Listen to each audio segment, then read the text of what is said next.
नमस्कार, मैं शुभांशी त्रिपाठी और आप देख रहे हैं जन एक्सप्रेस। आज हम बात करेंगे एक ऐसी घटना की जिसने भारत को झकझोर कर रख दिया था और ये घटना है पहलगाम में हुई हिंसा की, उस दुर्घटना की जिसमें आतंकवादियों ने बेगुनाह भारतीयों को अपना निशाना बनाया था।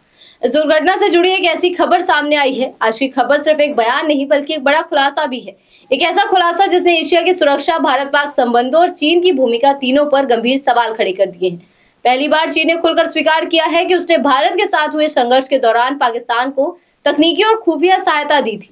वहीं चीन जो अब तक खुद को तटस्थ बताता आया था, अब उसके इस कबूलनामे ने पूरी कहानी बदल दी है। इस पूरे मामले में सबसे बड़ा दावा यह है कि ऑपरेशन सिंदूर के दौरान भारत और पाकिस्तान के बीच 4 दिन तक चले संघर्ष में चीन पर्दे के पीछे से पाकिस्तान की मदद कर रहा था।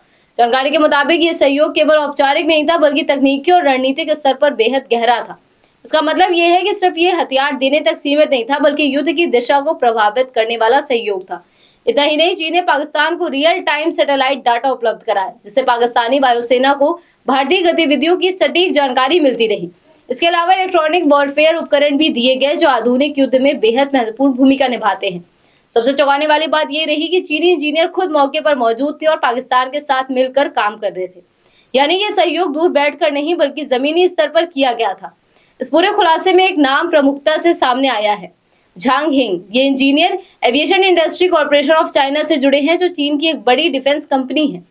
झांग हिंग ने इंटरव्यू में स्वीकार किया कि उन्होंने पाकिस्तान को तकनीकी सहायता दी जिसमें डेटा सपोर्ट, सिस्टम ऑपरेशन और रणनीतिक सहयोग शामिल था। चीनी इंजीनियर हिंग ने बताया कि युद्ध में वे तकनीकी मदद पहुंचा रहे थे। उन्होंने एक सवाल के जवाब में कहा कि मई की उस गर्मी में तापमान 50 डिग्री के करीब था। हम पाकिस्तान के सपोर्ट बेस पर थे जहां लगातार फाइटर जेट्स की दहाड़ और एयर रेड सायरन की आवाजें गूंजती रहती थी। यह हमारे लिए मानसिक और शारीरिक रूप से कठिन परीक्षा थी। चीनी विशेषज्ञों ने बताया कि वे मौके पर मौजूद इसीलिए थे ताकि ये सुनिश्चित किया जा सके कि उनके विमान अपनी पूरी युद्ध क्षमता का प्रदर्शन कर सके। ये बयान इस बात को और मजबूत करता है कि चीन की भूमिका सिर्फ अप्रत्यक्ष नहीं बल्कि सीधे तौर पर जुड़ी हुई थी। संघर्ष के दौरान पाकिस्तान ने चीन निर्मित झेंडू J-10 लड़ाकू विमान का इस्तेमाल किया। इन विमानों की निगरानी, रखरखाव और ऑपरेशन में भी चीनी विशेषज्ञों ने मदद की। इसका साफ मतलब है कि ये केवल हथियारों की सप्लाई नहीं थी बल्कि युद्ध संचालन में सक्रिय भागीदारी भी थी। यही कारण है कि इस खुलासे को बेहद गंभीर माना जा रहा है। अब सवाल उठता है कि ये खुलासा इतना महत्वपूर्ण क्यों है। इसका जवाब सीधा है, क्योंकि चीन ने पहली बार सार्वजनिक तौर पर अपनी भूमिका स्वीकार की है। इससे ये साफ हो गया है कि भारत पाक संघर्ष केवल 2 देशों के बीच नहीं था बल्कि इसमें तीसरा देश भी सक्रिय रूप से शामिल था। यह स्थिति क्षेत्रीय सुरक्षा के लिहाज से बेहद संवेदनशील मानी जा रही है।